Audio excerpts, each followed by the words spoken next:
기후변화에 맞춰 아열대 작물 재배가 늘고 있지만 겨울철 난방비 부담은 여전히 가장 큰 걸림돌입니다. 일본에서는 난방 없이 바나나를 키우는 새로운 재배법으로 한계를 넘어서는 실험이 진행되고 있습니다. 추위에 견디는 품종을 개발해 아열대 농업의 가능성을 넓히려는 건데요. 문현철 기자가 현장을 다녀왔습니다. 일본 치바현 기사라지의 한 시설하우스. 짙은 초록잎 사이로 바나나 송이가 주렁주렁 달렸습니다.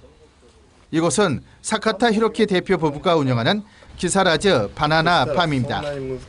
반세기 전 곰팡이 병으로 사라졌던 그로스 미셀 품종을 찾아 키우고 있습니다.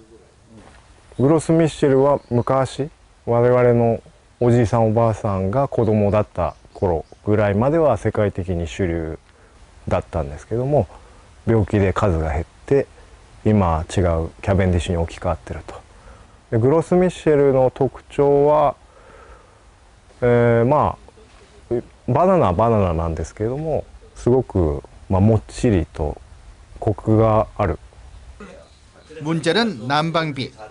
수많은 시행착오를 거치면서 겨울철에도 난방하지 않고 바나나를 키우는 방법을 찾아냈습니다.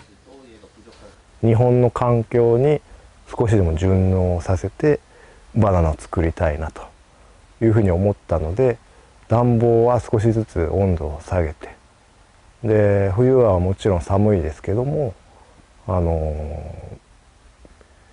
ナナは枯れることなくずっと元気に実をつけてくれているので、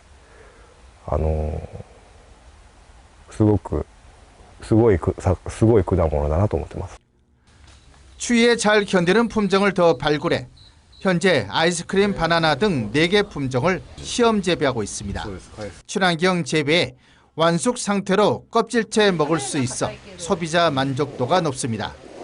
전량 직거래로 판매되는 이 바나나는 한 개에 3,000원 안팎, 수입산보다 4배 이상 비싼 값에 팔리고 있습니다.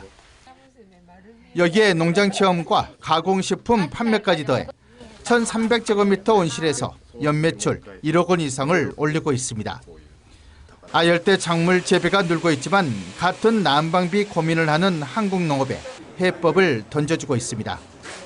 2,000제곱미터 크기의 원실 한 곳에 연간 난방비가 5, 6천만 원에 달하고 있습니다. 아열대 작물을 재배하게 되면은 겨울철 난방비 문제가 가장 큰 관건입니다. 그래서 지금 보면은 작목을 도입할 때는 반드시 그런 부분들을 고려해서 도입을 해야 된다고 또 생각하고, 갈 수밖에 없는 아열대 작물로의 전환. 밭의 기온이 바뀌면서 작물이 바뀌고 농민도 달라지고 있습니다. 미래 농업의 전환점이 되고 있습니다. MBC 뉴스 문현철입니다. 언제 어디서나 내 손 안의 뉴스. 광주 MBC 뉴스 유튜브 구독으로 함께하세요.